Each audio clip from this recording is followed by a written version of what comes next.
วิดีโอนี้จะเหมาะสมสำหรับน้องๆที่ว่าอย่างอ่านภาษาอังกฤษบ่ได้ด้าเราในอยหนึงอาจจะไปเบิ่งตัวแปรเนาะแต่ว่าตัวนี้ก็คือจะแม่นวิธีการไปเบิ่งกันสมเทียบว่าคำศัพท์ตัวนี้มันอ่านแบบใดแดแต่ว่าให้พี่น้องจื่อว่าในภาษาอังกฤษมันจะบ่สามารถเทียบได้ทุกคำตัวอย่างเนาะคือกับข้อที่3กับข้อที่4นะตัวสุดท้ายเป็นตัว O ตัวสุดท้ายก็เป็นตัว O คือกันเนาะแต่ว่าตัว O อยู่เทิงตัวนี้นะตัวนี้คือจะเป็นสระอู อันนี้เป็นสระโอด้าแล้วเวลาที่ต่อเข้ากันหน้ามันจะออกเสียงว่าดูอันนี้คือมันจะออกเสียงว่า go นะแล้ววิธีเบิ่งก็คืออันที่หนึ่งเราจะต้องแยกให้ได้คือกับตัวนี้เนาะตัว B กับตัว E ตัว B มันออกเสียงตัวบอเราตัว E นี่ออกเสียงสระอีด้าแล้วเวลาที่สองตัวนี้เนาะรวมเข้ากันหน้ามันจึงออกเสียงว่า B นะเพราะว่าตัวนี้มันออกเสียงในนั้นเนาะนี่เป็นสระอีด้าตัว E นะแล้วส่วนตัวรูปนี้คือเขาจะแยกตัว L ออกเนาะแล้วก็ตัวนี้ออกตัว L ก็คือมันจะออกเสียงไปกับตัวล้อแล้วก็ตัว IKE ออกเสียงสระไอนะแล้วเวลาที่มันรวมเข้ากันนะคำนี้มันจึงออกเสียงว่า like แล้วส่วนตัวถัดไปนี้เขาจะต้องแยกตัว D กับตัว O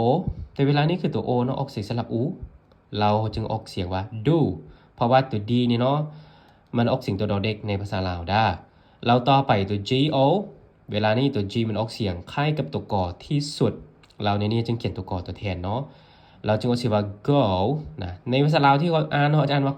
go นะแต่ที่จริงคือมันออกเสียงว่า go แบบนี้ได้เราก่อนที่จะไปตัวต่อนี้เนาะ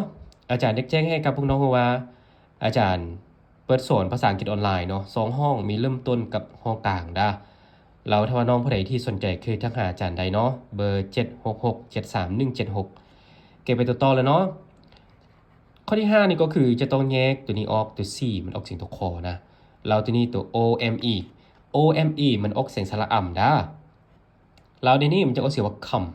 นะ come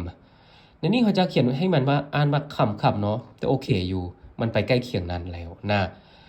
เราส่วนตัวถัดไปเนาะตัว EAT ตัวนี้คือเป็นสระอิดเหรอนะเป็นสระอิดเลยที่ว่ามันบ่ได้มีตัวที่มันเป็นพยัญชนะเนาะอยู่ทางหน้านี่นะแล้วนี่เป็นสระอิดเราออกเสียงว่า eat แบบนี้แหละด้าเราถ้าว่าเวลาที่มาเขาตึมตัวทางหน้านี่เป็นตัว B นะที่เอาตัว B เทิงนี่เข้ามาเนาะมันแน่นอนจะต้องออกเสียงว่า bit ถ้าว่าเอาตัว M เข้ามามันจะออกเสียงว่า meat ทันทีนะแล้วส่วนต่อไปข้อนี้ก็คือเราจะต้องแยกตัว dr ตัวนี้ออกเนาะ dr มันออกเสียงตัวดอกับฮอรอเข้ากันนะมันพัดลิ้นนะแล้วนี่คือเป็นสระอิงแล้วฉะนั้นในนี้จึงออกเสียงว่า drink แบบนี้นะ